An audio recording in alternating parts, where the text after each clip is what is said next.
Hello everyone, Lataguri ব্লগের next পার্টে তোমাদের সবাইকে স্বাগত জানাই। তো আমরা চলে এসেছি লাটাগুড়ি রিসোর্টে। এসেই আমরা ব্যাগ ট্যাগ ঘরে রেখে আমরা ড্রেস চেঞ্জ করে চলে যাচ্ছি সুইমিং পুলে। এখন বাজে 2টো কি 2:30 হবে। তো আমরা এখন চলে যাচ্ছি ড্রেস চেঞ্জ করে সুইমিং পুলে। তো আমরা সবাই এক্সাইটেড নামার জন্য।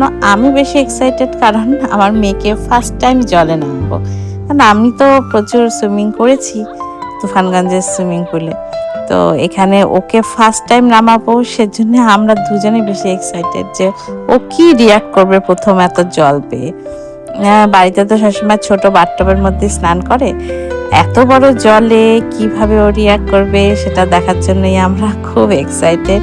তো দেখা যাক কি করে। আজকে তো বেশিটা দেখাতে পারবো না, নেক্সট ভিডিওতে নিয়ে আসবো ওর রিয়াকশন, জলে নেমেও কি করছে। আজকের জন্য এইটুকুই, টাটা।